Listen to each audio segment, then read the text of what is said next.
Welcome to Safety Chats. Host Jason Stark, Director of Safety at Baldwin Safety and Compliance, shares decades of aviation experience and a passion for safety.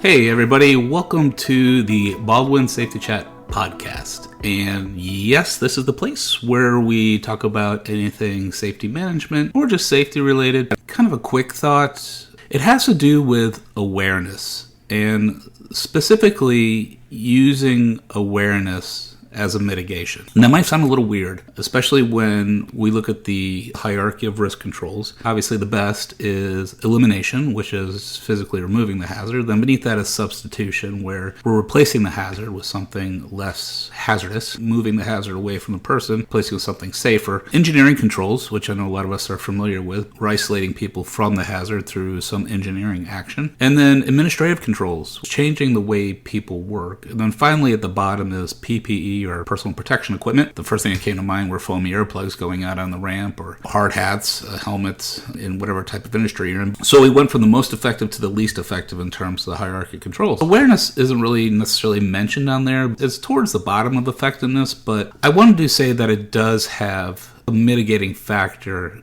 to it. The idea of becoming aware of a particular hazard and the associated risk does provide some mitigation. The reason why I'm bringing it up in this context is because there are some tools we use that are good for awareness and have a mitigating factor, but don't actually actively mitigate the hazard or the risk associated with the hazard itself through like policy or procedure. And one of the things I'm thinking about is the FRAT, but I'll get to that in a second. When I think of some of these awareness mitigations where these can come about, I'm really a big fan of pre-briefs or mission briefs. This idea of getting the crew together, whether it be a flight crew or a maintenance crew or a shift crew for line service, getting them together and talk about the day, what you're going to do, what the mission is, what the task is, go over what the hazards are. You're not coming up with further mitigation for these hazards that already should be mitigated that you're talking about that's in your environment. But what you're doing is you're bringing awareness to them. That awareness now centers people's thoughts on them and how they'll deal with them if they interact with the current mitigations are in place, like a process, more specifically standard operating procedure. They'll have that in their head when they interface with that hazard. They'll be mentally ready, even in the context of threat and error management. When it comes to CRM, but briefings are a big mitigating factor for identifying threats and capturing threats before they come air. But rather than self-briefing, the challenge is for the team briefing. If you're a crew, and I'm sure a lot of pilots do this, but between your co-pilot, yourself, cabin attendant, to provide a brief and identify what you're going to be facing in the flight, what some of the hazards are, and maybe verbalize what the mitigations will be. Atul Gawande, in his book, Checklist Manifesto, he talks about the importance of team briefings in dealing with complexity. The idea is that when we get everybody on the same page, it's like a force multiplier. Lessens the probability that something will slip through the cracks. When we can get everybody together like a team brief, we do it in flight, maintenance and line service, to get your crew, to get the team, the shift, whatever it may be, all on the same page, that's like increasing the number of eyes and ears that are out there identifying and preventing risk from slipping through the cracks. So the pre-briefs to me are a very good tool to use awareness, and by having that awareness, there is a slight mitigating factor. Now, one of the other tools we use, and I kind of hinted to it, is the FRAT, and the flight risk assessment tool, or in maintenance, I guess it's called the MRAT, and line service, I guess it would be the LRAT. They're each of them are given a weight to give you an idea of, okay, the gravity, if you will, of what you're facing and how that all adds up. The real benefit of the FRAT, talking to Dr. Stephen McNeely, big part of the project of making the FRAT that was accepted by the FAA, he mentioned that one of the big factors of FRAT is the awareness aspect. That does have a mitigating factor to it. When we sit there before flights and go through the FRAT, it's not so much the exercise necessarily of adding up the points blindly and saying, okay, we're over this threshold, we need to take something away. No, it's more if we're mindful when we do the FRAT. And unfortunately, a lot of times we get into this check the box mode, but if we're mindful about what we're selecting, what we're seeing, then we are aware of what we're going to be facing. And obviously the score gives it kind of a gravity, like, okay, we really need to be paying attention to this. It allows us to center our mind and prepare for the flight. I would take it even a step further if we can do the FRAT and actually actually use that the basis of your pre-brief, getting everybody on the same page of saying this is what we're facing for the flight, not just the captain doing it or the co-pilot doing it or one doing it and then passing it and saying, okay, review this. No, actively briefing it, whether it be a maintenance risk assessment, line risk assessment, flight risk assessment, doesn't matter. Actively briefing it with each other would go a long way in creating that awareness and ultimately creating a mitigating effect. When we do the FRAT, a lot of times it has gotten into a check the box exercise. It's like check.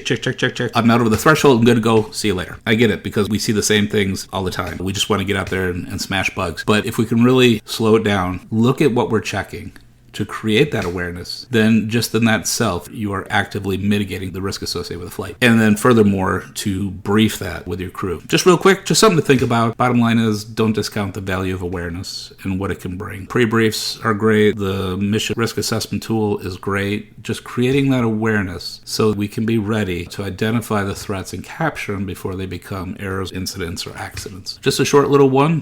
Hope it gives you something to scratch your head about. Would love to hear your thoughts on it. Would love to hear if you actually do use the FRAT as the basis of your briefing with your crew and brief it all together. So drop me a note, let me know if there's anything else you'd like to hear or talk about. Love to hear from you guys. Just thanks for being here so much. Thank you so much for what you're doing out there in helping to increase safety in our industry. Stay safe.